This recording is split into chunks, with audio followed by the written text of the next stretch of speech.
Every saga must begin somewhere. In the case of one of the largest subgenres ever made, known as the console-style RPG, light RPG, or JRPG, we have Dragon Quest. The original title was a seismic shift in the time of its release, establishing a set of staple mechanics and concepts that gave rise to Japan's burgeoning RPG market, setting the stage for countless games and franchises. To briefly recap the branches of the genre, the history of role-playing is rooted in stage plays and fantasy live-action role-playing. Games such as Dirty Box and Tactics 2 were precursors to the tabletop RPG. In 1974, Dave Arneson and E. Gary Gygax created Dungeons & Dragons, establishing the gaming concept of role-playing, including hit points, turn-based combat, stats, equipment, classes, creating a character who is part of the story, and dice roll RNG. University students translated their love of D&D into games using Plato computers. The game itself would manage stats and RNG for you while commands were executed via keyboard. The first game, M199H, and all that followed were wireframe-built top-down dungeon crawlers. The home PC market would allow for the birth of computer RPGs or CRPGs, such as Rogue and the Temple of Apshai, which were popular with techies. Robert C. Woodhead and Andrew C. Greenberg, founders of Surtech, created Wizardry, proving grounds of the Mad Overlord. Afterwards, Richard Garriott developed the Calibeth World of Doom, followed by his hit Ultima. These popularized the most well-known RPG of the 80s, the first-person dungeon crawler. They contained a wireframe look, one-point perspective, turn-based combat, and rolling for or choosing your stats, bringing the RPG experience to life. The goal of these games was mastering the dungeons. Explanation of mechanics, spell names, and even the story would be in the manual, which you were expected to read before you played the games. By 1984, we had both Wizardry 3 and Ultima 4, from which I may now move overseas. As a note, remember these games were not mainstream but were only popular among computer enthusiasts, Japan included. Japanese developers had attempted to create plenty of their own RPGs. In 1982, Koei developed Japan's first role-playing title, Dragon & Princess, a text-based adventure which had battles switched to top-down combat. In the following years, a variety of RPGs of different styles would be produced, such as the first-person spy Daisukusen, multiple top-down games that may have been Ultima-inspired, ambitious titles with multiple modes of play such as Dungeon, and some games with rather obscure concepts. What you may notice is that some of them were experimenting with switching combat to a dedicated battle screen. However, from 1984 to 1987, developers were far more drawn to action RPGs such as Hydelight and Dragon Slayer. In 1984, Hank Rogers created a dungeon crawler, The Black Onyx, often erroneously called Japan's first RPG, most likely due to its popularity among techies. However, the genre still lacked widespread appeal. Yasuhiro Fukushima in 1975 founded the Eidansha Boshu Service Center, a company which published real estate tabloids. After failing to open a chain of stores and seeing the potential in video games, he reorganized his company in 1982 into Enix, a portmanteau of the first computer ENIAC and the mythical Phoenix. Fukushima, not a programmer himself, held the Enix Game Hobby Program competition with a grand prize of 1 million yen or $5,000.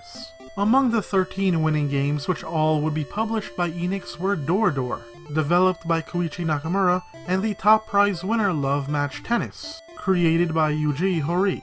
Horii was a literary writer for Shonen Jump, whose editor enjoyed Horii's games as well as his writing on them, and encouraged him to enter the competition. Nakamura was already a gaming programmer who owned his own development team, Chunsoft. Horii and Nakamura used the prize money to go to America to visit Apple Fest 83, where they discovered Wizardry, a game they became huge fans of along with Ultima. Horii would go on to create his visual novel adventure game, The Portopia Serial Murder Case, which had 3D dungeon-like settings akin to Wizardry. When Enix decided to get into the console market, both he and Nakamura wanted to make a RPG, but seeing as how action games were still the most popular titles, bided their time. After porting Portopia to the Famicom, they convinced producer Yukinobu Chida and Enix to allow them to make a RPG. Horii became the project's designer and overseer, and Nakamura became director. Enix operated on a royalty system where it hired outside companies for certain functions. In this case, contracting Chunsoft for programming duties. Hori wished to replicate his experience of playing RPGs. But he had another goal in mind. The streamlining of the experience that would make them appealing to a wide audience, making them easy to pick up and play, and making it so that it did not rely on previous roleplay gaming experience. Story-wise, he wished to form an experience where we felt as if we were this lone adventurer, traveling through this world. Meanwhile, the editor of Shonen Jump, who was a huge fan of gaming, helped arrange Akira Toriyama, artist of Dragon Ball fame, to do the game's art. Classically trained conductor Koichi Sugiyama was already a celebrity for his work on anime, musicals, commercials, and pop songs. He was interested in creating game music, so he filled out a feedback questionnaire for one of Enix's PC games. The staff was so shocked that Fukushima called him to confirm that he was the Sugiyama. The company was so impressed with his game knowledge they hired him for Golf 2, Wingman 2, and afterwards this project. The resulting cabal would become the heart of Dragon Quest, and 4 out of 5 of them remain that way to this day.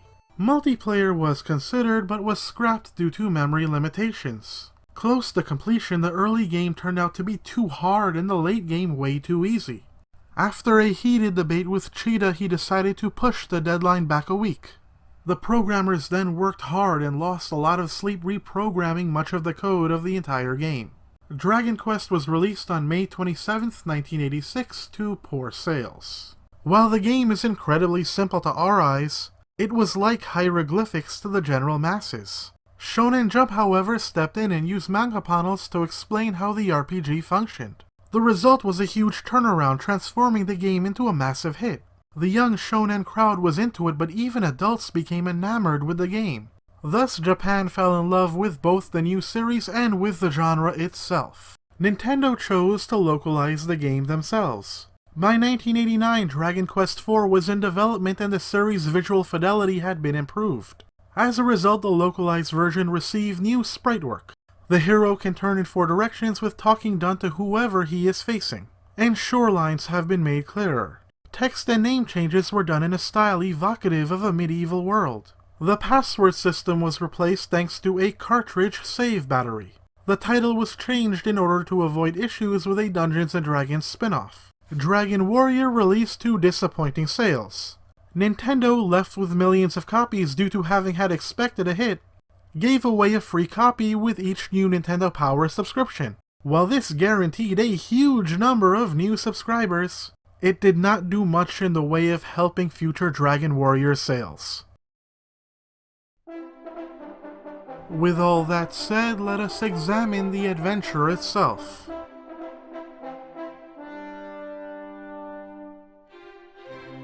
The journey begins much like how they all do. You name the hero your lone persona in this world. You are the foretold descendant of the hero Loto, or Erdrick in Localization. The king tasks you with retrieving the ball of light which was stolen by the Dragon Lord, whose monsters roam the land. A throne guard informs you that Princess Laura, or Gwaelin to us, was kidnapped 6 months ago. Upon leaving the castle, what catches your eye is that you can see the Dragon Lord's Charlock Castle right from the beginning, giving you a visual of the endgame. Most players attest to having a sense of awe, seeing their final destination so close yet so far. You can feel that this is the beginning of your own adventure. Dragon Quest is an extremely stripped-down game, and to immediately address the elephant in the room, it is extremely grindy. It's become a thing of legend as to how much grinding the first game has, and that's because it does. This is a 10-hour game where at least half that time, perhaps even more, is spent gaining levels, and it overwhelmingly makes Dragon Quest into what is often a tedious experience. But that's not to say it didn't accomplish its goals. The heart of the game lies in the feeling of everything being experiential for the player, and to make them feel like they are on a journey. The game has a strong sense of identification. Identification in this case being how easy it is to have our responses and feelings be as if they are in the game's world. When you see Charlock, these are not a character's feelings, these are your own. and the silent protagonist works to not impede our observations.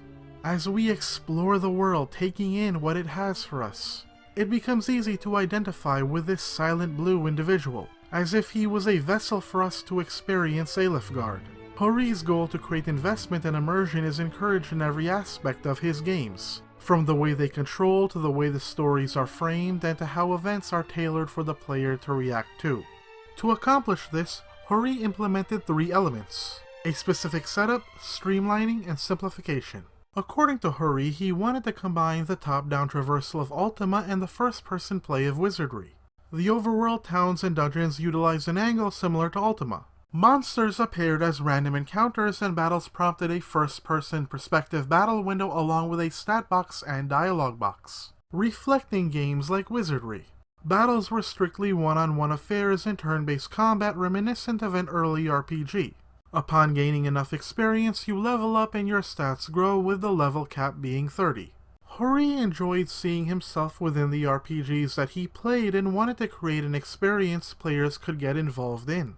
The overhead perspective allowed for an overworld one could be immersed in using the Famicom's vibrant colors.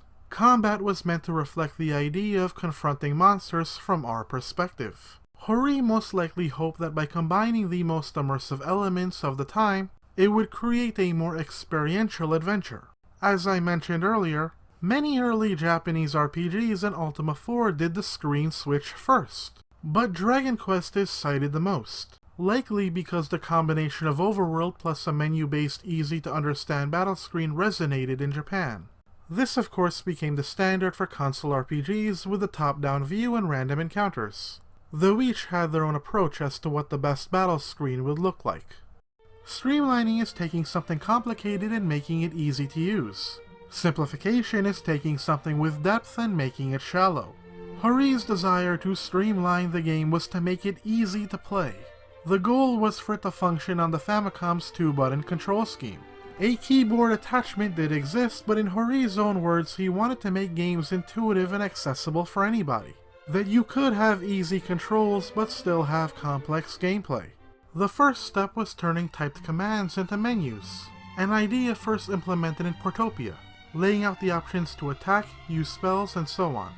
Outside of combat, all interactions such as talking, items, and using stairs would also be integrated into a menu. While a stairs and take command seem odd, keep in mind Hori was one step away from CRPGs and wasn't yet thinking of even easier functionality. This meant you didn't need to read through the manual to understand how to play the game.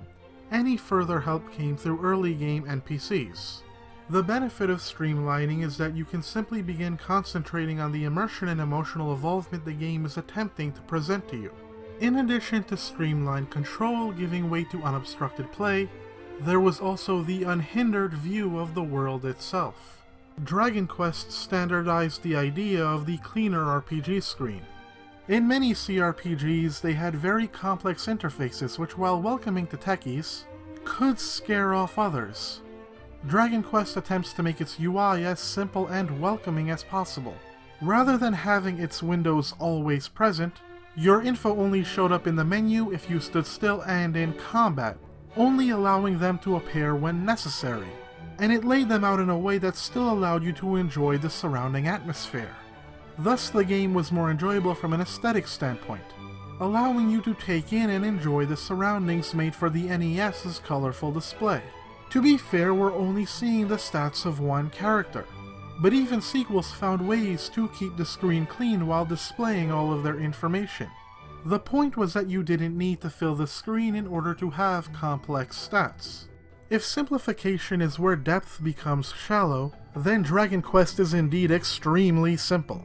In their era, Wizardry, A Bard's Tale, and their sequels were very deep, and Ultima and especially its sequels were arguably the most experimental rhapsody in 80s gaming.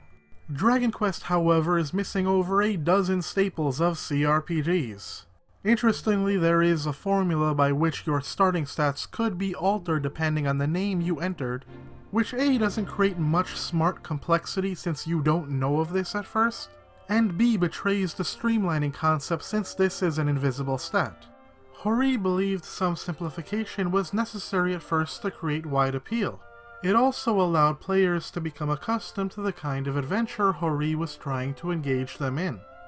Thankfully, as time went on and people became more familiar with role-playing, he would deepen the mechanics and create new ones that would further define the console-style RPG. No area appears more simple than the combat. The one-on-one fights are back-and-forth exchanges of attacking and being attacked, armed only with your weapons, spells, and items. The spell names reflect Dragon Quest's whimsical nature, utilizing onomatopoeia which became a franchise staple. However, the localization opted for a different naming scheme. You had fire or hurt spells for damage, heal spells for recovery, and stop spell and sleep were there for support. But the combat is also where we begin to feel the experiential nature that made Dragon Quest feel truly special. The game has a very unique sense of tension.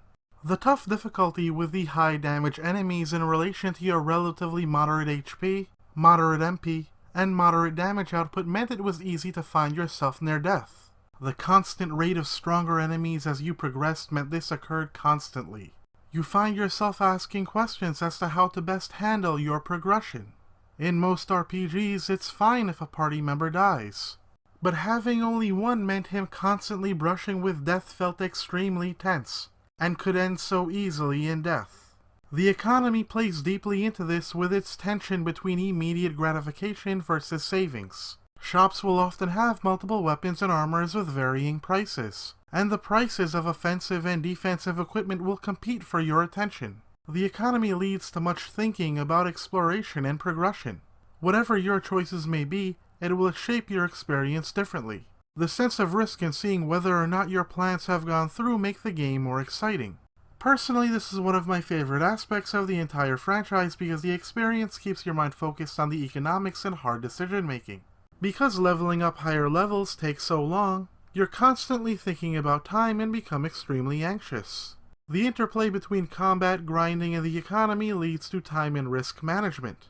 The ultimate point is that you really feel and have to meditate deeply upon what you were doing as if you were in the world acting as a knight who had to deal with all of these things. The experiential power is what really defines the sense of adventure and story of this lone warrior. The narrative plays out similarly with the story meshing with the gameplay experience. As mentioned in CRPGs, story was limited with the Ultima titles being the exception.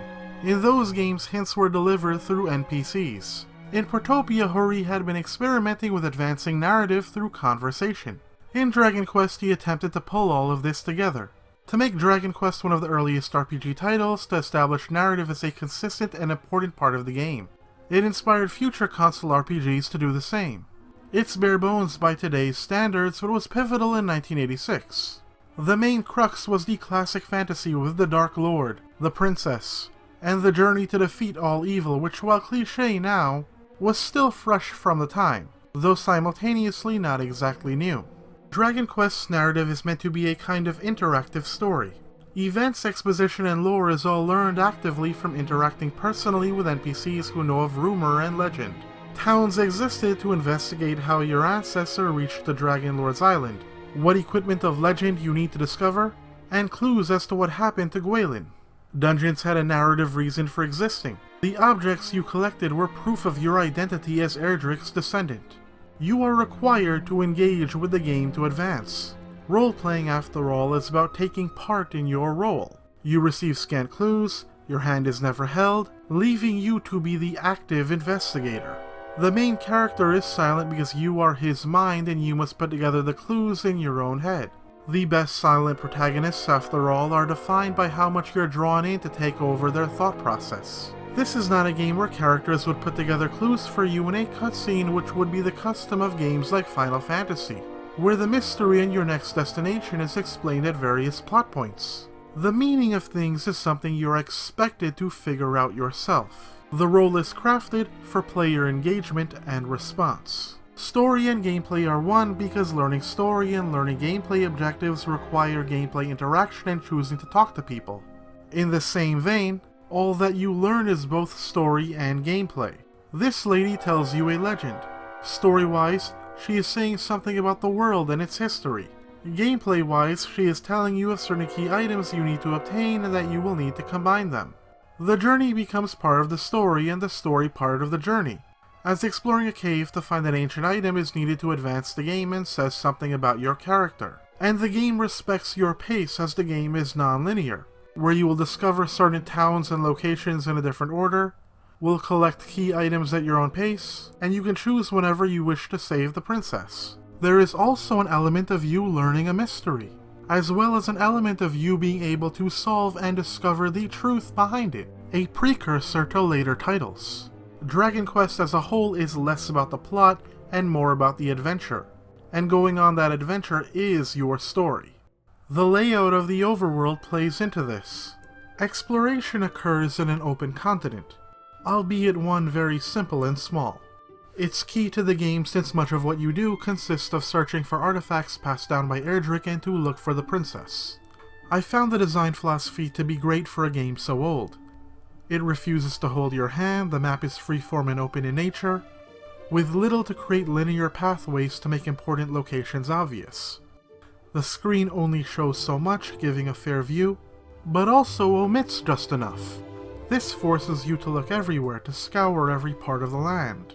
Locations have been carefully placed, taking advantage of the map in your view, making you go out of your way to look and explore. It's rather easy to miss a location on your first playthrough, because you're depending on a few vague hints, and since the items don't need to be acquiesced in any order, progression is entirely dependent on how you proceed. My choices may be fortunate enough to guide me to the right place or a dead end, with enough battles that I may need to retreat to the last city. When an adventure game holds your hand, it stops feeling like an adventure of your own making. When everything is explained to you and objectives are obvious, it hurts the sense of adventure.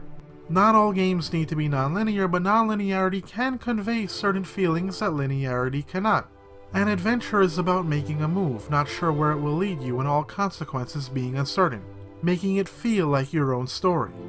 The art design with its trees, hills, and mountains make that sense of adventure even more palpable. The higher encounter rate within trees and hills more so as well, creates a landscape that feels even more like a wilderness, making me feel more like an adventurer. The progressively built encounters where enemies get stronger the farther you go, the measure of where new enemies show up feels like the distance you are from Tent Eagle Castle, increasing the feeling of risk the farther you go from the only save point in the game. Altogether, I truly feel like I am out on a journey, and to feel something means the role-playing is working. The specific way everything is laid out makes the world feel so untamed and wild, as if so much of it is still unconquered by man, making it seem like you're constantly delving into dangerous territory. I particularly like how the hills give movement resistance, using game feel to make you experience the difficulty as well as the length of the journey. Dungeons themselves are more about stepping into and experiencing their dark nature. Torch lights up a few squares while the Radiant spell lights up even more. Personally, I felt this rewarded leveling up with being able to better handle the exploration and not just combat. Hori may have wanted to maintain the limited knowledge you had in first-person dungeon crawlers, and thus use dark surroundings. This adds to the tension of looking through a cave and in your search of whatever it is you're looking for. These dungeons had a decent sense of complexity. Each dungeon feels like a maze with many narrow paths and many staircases. Looking at their maps, they definitely remind me of the way a wizardry map would look from a top-down perspective. The final dungeon is notable for having one set of staircases that lead to the final weapon and the other to the final boss. The game only has 4 dungeons, however, and I would have loved it if there were a few more caves, if just for the increased variety and to help leveling up. From the outset, the now recognizable overture, which Sugiyama reportedly made in 5 minutes, introduces us to a fantasy land that feels so nostalgic. Certain tracks have a bombastic feel and definitely reflect Handel and Bach's influence on Sugiyama, or as much as an early Famicom cart would allow anyway, while others have a peaceful charm to them. The composer said he had difficulty adding a personal touch to the short jingles, but in the end everything creates a sound that formed Dragon Quest's adventurous atmosphere. There are only a few tracks and they are clearly the work of someone's early video game work, but they do their job well enough. The battle theme can be extremely grating, however. Toriyama was given characters and monsters to draw based on Hori's concepts.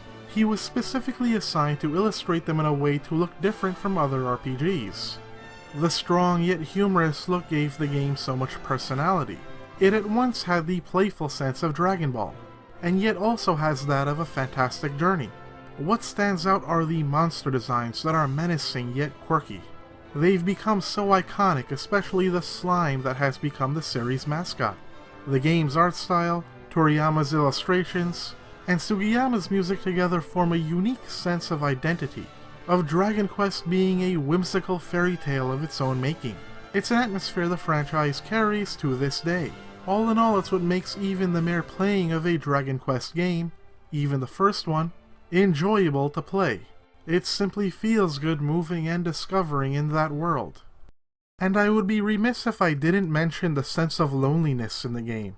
The limited screen size in relation to the land, the lack of a party, and above all else the theme of Alefgard is so good at conveying the idea of you as the lonely adventurer out there in the wild. Even the grinding exists for a specific reason that relates to how we play and feel.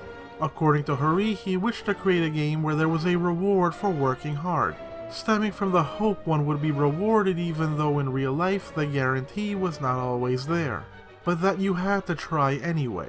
Grinding feels contextualized due to it being part of the exploration. Because of the world's freeform nature, you have to search through it and push forward to gain more access to more of the map. But because enemies are like a wall between you and progression, it feels like part of the journey. Becoming stronger becomes part of the adventure as you need to break through enemy formations to find more clues. Of course, there is such a thing as being excessive, and it's all too easy to go from getting into a good rhythm to being bored, but I digress. What makes Dragon Quest I unique to play are the things unique to the franchise or even to just this game. Like Zelda 1, where the sequels are superior, the original NES title manages to do some things unique to it. As mentioned previously, the only way to save is back in Tantegel. It's manageable thanks to the map size and later the return spell. Future games have multiple kings or priests to do this, which of course is preferable in much larger titles. But I think the single save spot gives this game a unique flavor. The castle also has someone who refills your MP there for free. Once you leave it, there is a huge sense of tension. This is one of the reasons why Japanese gamers loved Dragon Quest. The huge sense of risk. It made stepping into a dungeon feel dangerous. Making this fair, however, is that there are no game overs, a franchise staple. Rather, you lose half your money, which is troubling in its own way since savings matter so much. These, along with the dark caves, the way combat specifically appears and plays due to having only a single character, still make the first entry feel exclusive, giving it a special kind of feeling. But as I alluded to earlier, the best moments in the game are the specific moments tailored for you to play out. You get to discover Erdrick's tomb, an optional act, and get to read out your destiny for yourself.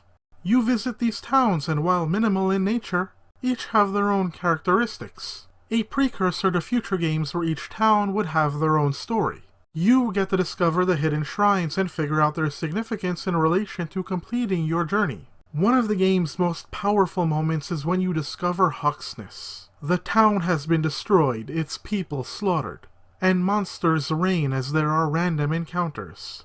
You gain a visual of what will happen to the world if you don't stop the Dragon Lord. What makes it work is that this isn't a cutscene or simply shown to you, but is something that you get to discover, that you get to walk around in as part of your journey. You hear so much about the Great Golem before you step into the gate and confront it. All of this peaks when you finally discover Gwaelin. For you must face off against a dragon guarding her and engage it in a battle that stirred the imagination of so many who first played the game. When you save the princess, your sprite changes to one carrying her. The point is to make you experience the act of carrying her back to the castle for yourself. For comparison, in Final Fantasy I, saving Princess Sarah automatically takes you back to the castle for the next cutscene. There's something that almost makes one feel bashful about the scene, and I have to imagine this was Hori's intention. There is a reason that this is an image that is celebrated to this very day. The game has such an emphasis on simply letting you feel like you did something. And finally, after obtaining the Rainbow Drop, you fulfill your heritage, mirroring your ancestors' actions in creating the Rainbow Bridge. After descending through a long and difficult dungeon, we encounter the Dragon Lord.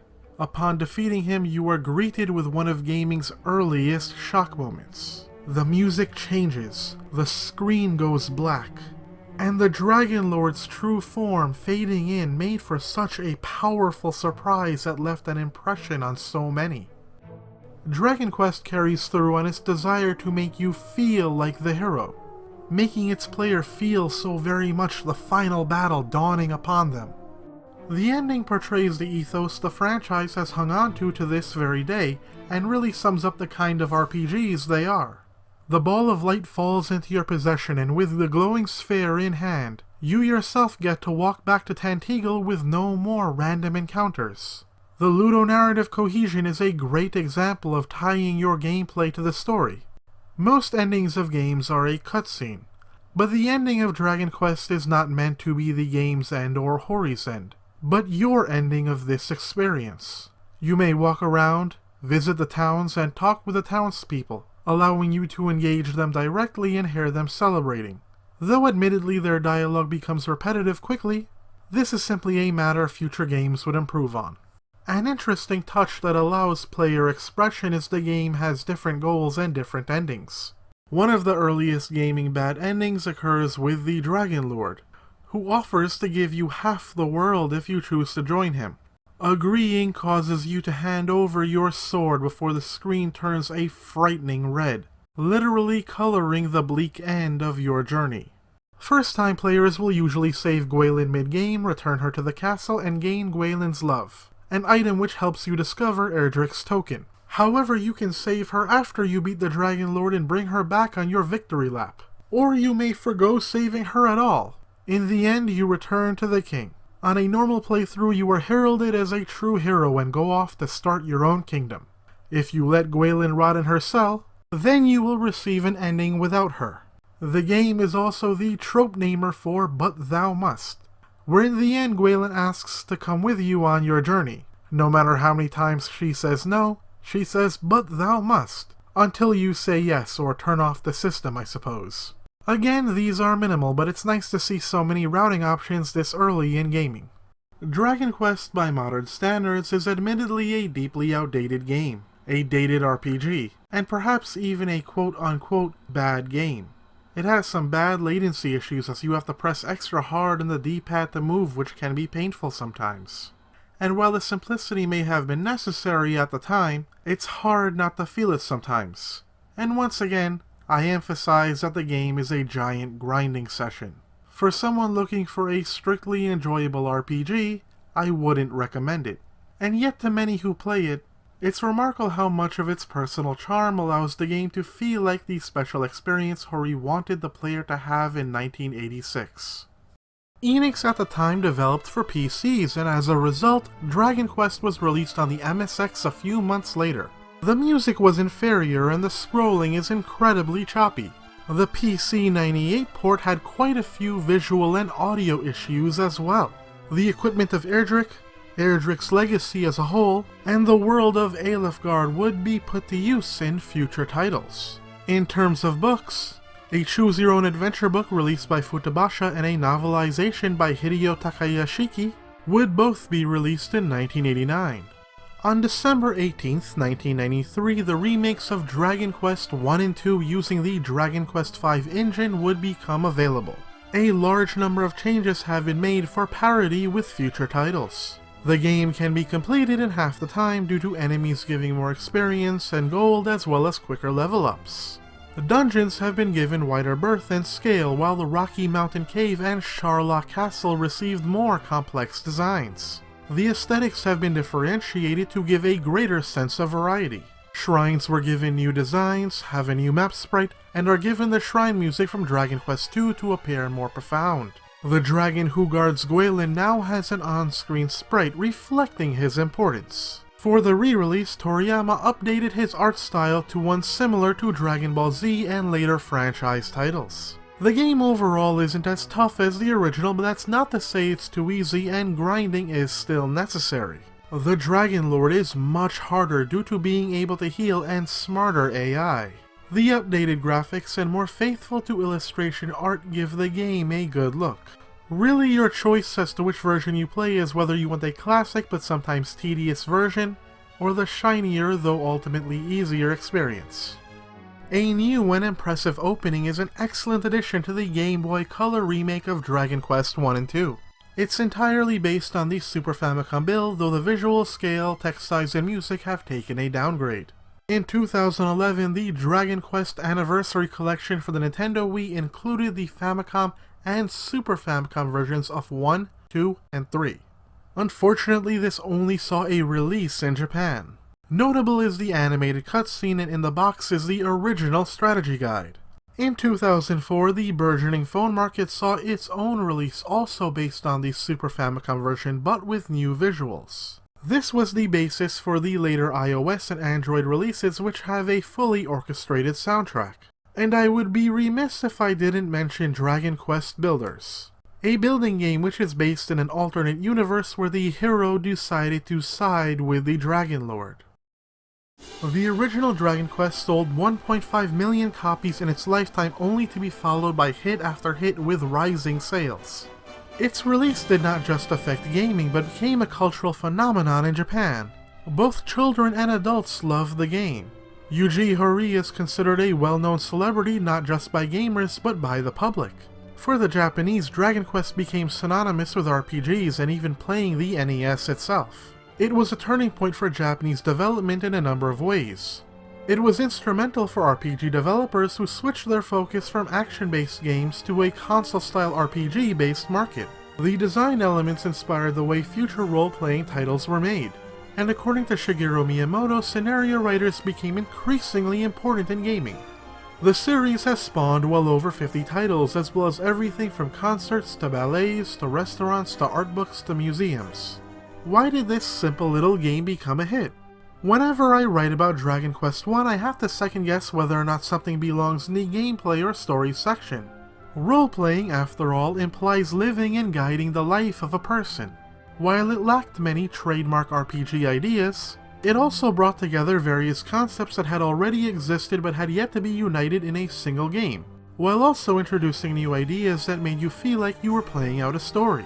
Altogether, I think the reason it became so special was because the exact mixture it created made it so easy to experience becoming an adventurer searching through Alefgard. I hope you enjoyed this video. I want to give a generous thank you to the patrons who support this channel. Please consider supporting the channel, as even $1 a video on Patreon is a huge help. Thank you for watching, and God bless you all.